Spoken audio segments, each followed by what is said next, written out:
everybody, Cal Banyan here with another podcast. Yes, you can tell, here I am. I'm not in my regular business office. I'm in a different environment. I am where? In my therapy room. This is where I conduct my hypnotherapy sessions. Why am I in my therapy room instead of my office where I usually do my podcast? Because I have the privilege of what? I get to interview another hypnotherapist. And again, we have a hypnotherapist here who's come out here for a class, and I grabbed her and said, let me do an interview with you while I have you here. So what I'd like to do, with no further ado, is introduce Lynda Malerstein, who has a practice in East Los Angeles and maybe somewhere else too. She'll straighten you out on that. I never have these details right.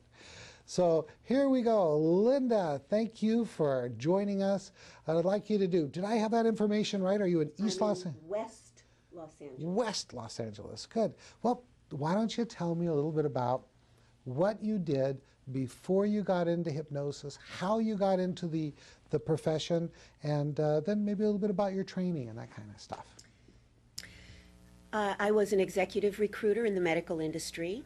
I spent several years working in the entertainment industry in agencies, and I was a professional children's entertainer for many years. And I went into business for myself in the early 90s, and I had a business that I worked as a personal assistant for people on call. And I did a trade with a woman, and I did work for her, and she never paid me back. So about 4 years after I did the work for her, I saw her somewhere, and she said, I owe you some time. You know, I've become a hypnotherapist. Why don't you let me do a hypnosis session with you to thank you for the work you did for me? And I had been looking for my place, what I was meant to do for many, many years. And I wanted to do something that would help people. I wanted to do something that would touch people on the soul level. And I didn't want to spend 8 years going to school to get a degree and license. And so as she was doing this hypnosis session with me, while I was in this altered state of openness, the words came up from somewhere inside of me, gee, she's good at this. I could do that. And that's where the idea of becoming a hypnotherapist was born for me. And as I began to explore, it was like the couple running to each other on the beach in slow motion. You know, everything I did that had to do with hypnosis, I felt this love, this excitement. I want more, I want more, I want more. And I got my initial training from someone in Los Angeles that was kind of basic. And then I found 5-path hypnosis, and I got trained by you, Cal. How did that change things for you? Oh my gosh. I had success, but there were times when I wasn't being successful and I didn't know what to do. And I was flying by the seat of my pants, and I didn't have the structure that I needed. And I was on a hypnosis list where people talk about hypnosis, and someone described the type of work that was done in the 5-path hypnosis, and I had that same feeling of the couples running toward each other on the beach. I have to find out more about this, and having the structure of the 5 phases and the detail that you gave me completely transformed my hypnotherapy practice, and my success rate shot way up. My confidence boomed, and it's just been absolutely phenomenal ever since. So, you know, of course, I love to hear all this stuff, and that's really not why I'm doing this. You know, I really, really appreciate all your fine comments. I'm wondering if you could tell our viewers something what happened, that really changed as you went from like direct suggestion alone hypnosis to, because I don't want to really turn this into an infomercial. So if you could give them something that you got from this, what would that be? In working with the clients, finding the causes and not just treating the symptoms, and bringing a degree, for those who are spiritual, bringing a degree of spirituality into the sessions made the progress move very, very quickly. And the thing I love about hypnosis is that it is very quick, very safe, very powerful. And the word that I hear most often when people emerge from a hypnosis session is, wow. What do they mean by that? What do they mean by, wow? I mean, what's happened to where, like, that's the best word to describe what's just happened? There are things that have gone on in their subconscious that they found from exploring the subconscious mind that they had no idea was there. And many of these clients have been in good therapy with good therapists. And they connected the dots and they understood a lot of why they behaved in certain ways, but for some reason they couldn't be freed. They couldn't release.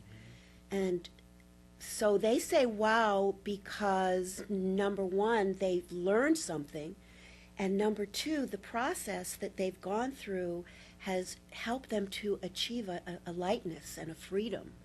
My personal phrase, I don't know exactly what to call it, is feel the freedom of letting go.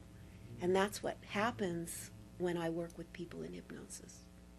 That's one of the things that's undeniable about this work is, you know, when someone has been through the self-help books and the self-help programs, they've been through the minister, the MD, and all these other helping professionals, and then after that, they come and see the witch doctor. Oh, I mean, the hypnotherapist, right?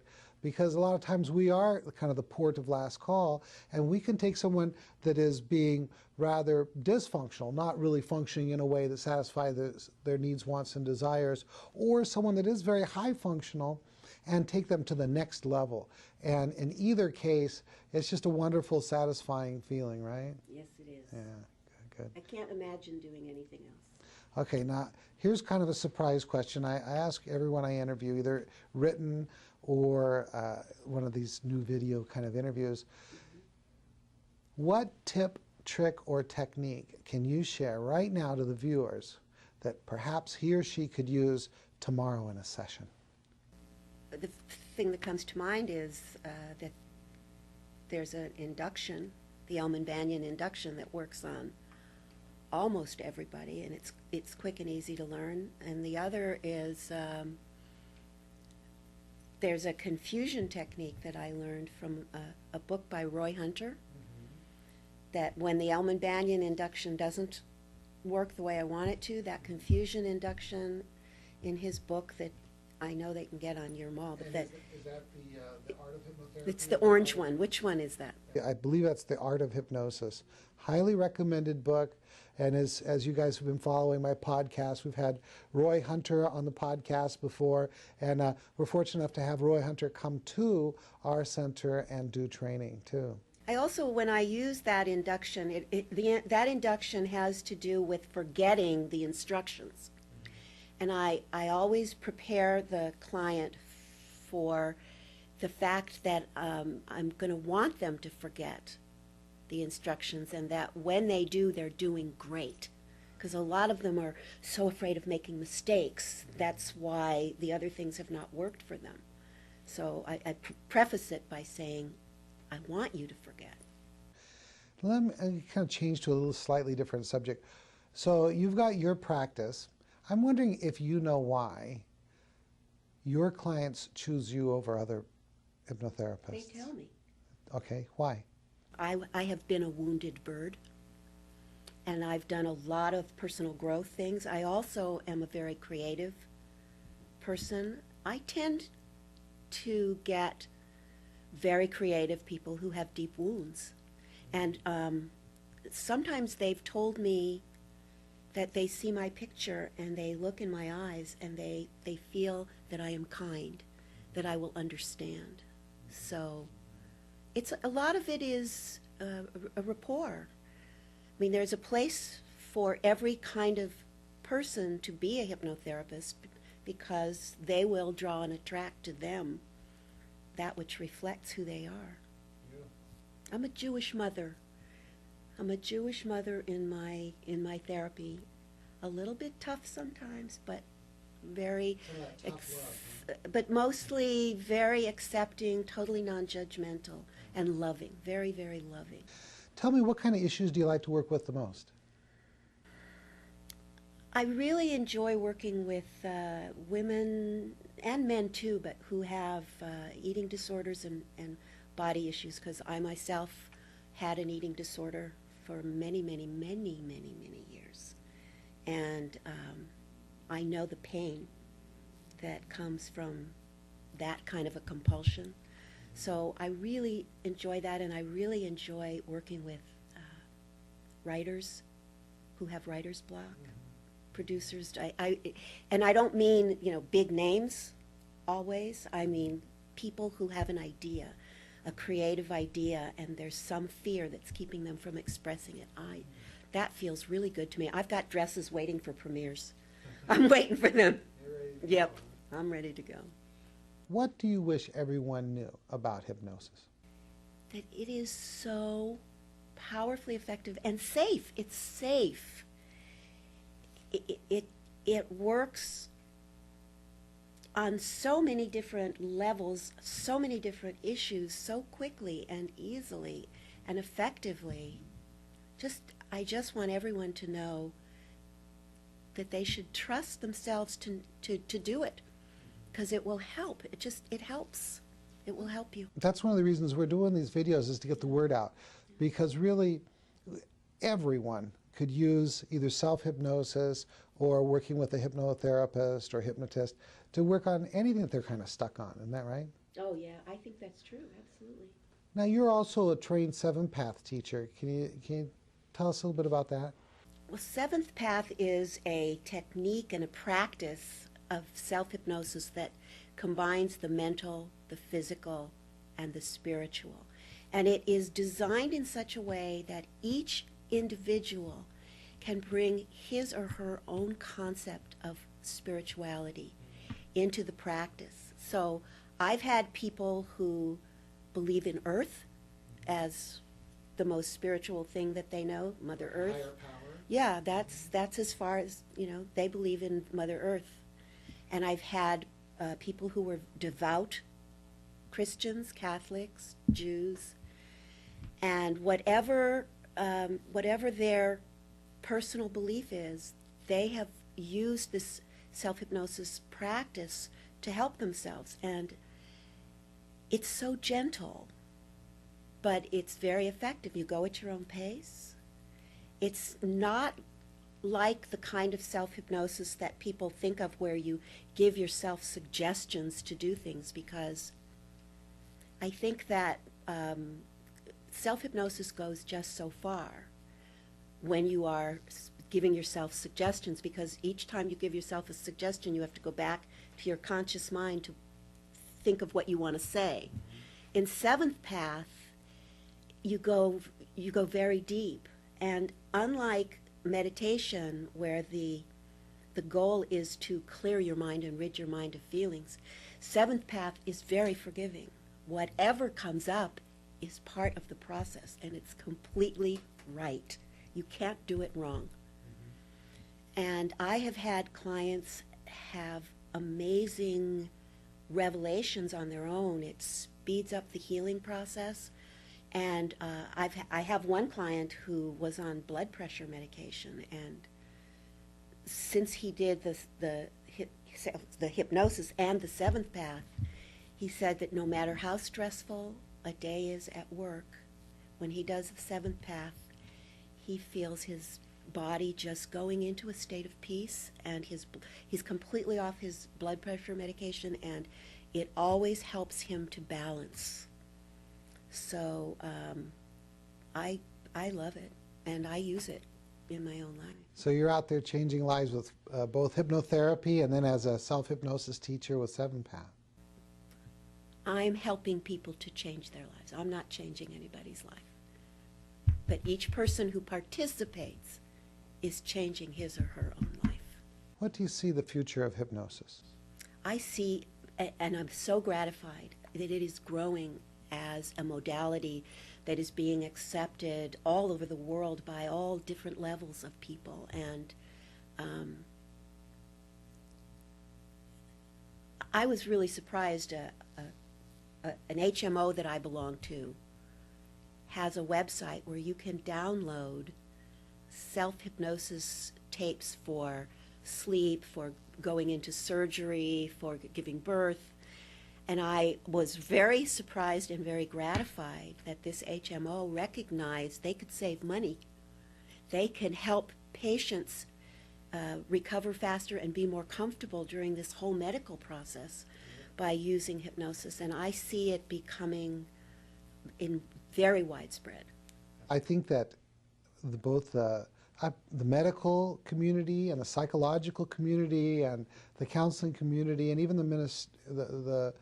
the community of ministers are all starting to open up to this idea. I know a few months ago I did a talk at a big hospital medical community of like 80 doctors talking about 5-Path and the secret language of feelings, and they were just glued. They are frustrated. There's so many things that medicine can fix. I mean, if I break my leg, again, I want to go to a hospital and I want a surgeon to put it back together and set the leg.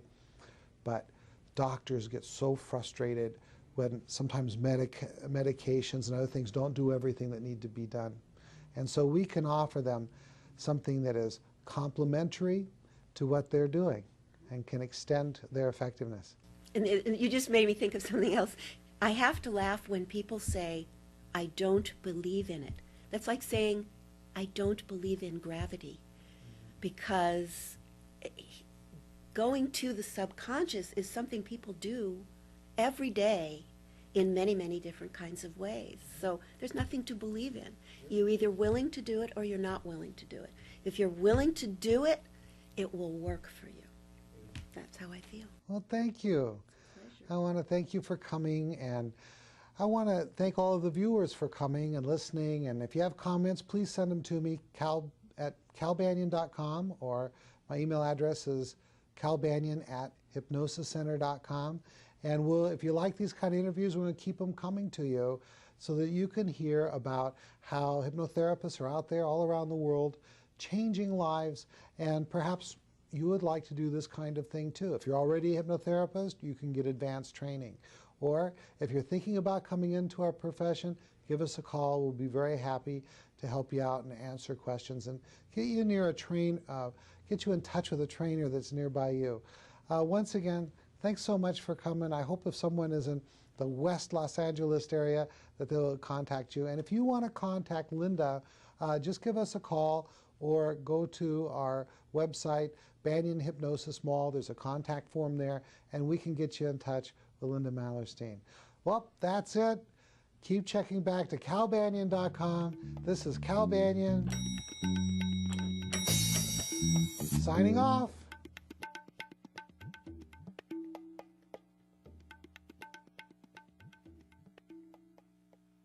This recording is the property of Cal Banyan and Cal Banyan's Banyan Publishing Incorporated. All rights reserved for private use only, may not be duplicated without written permission.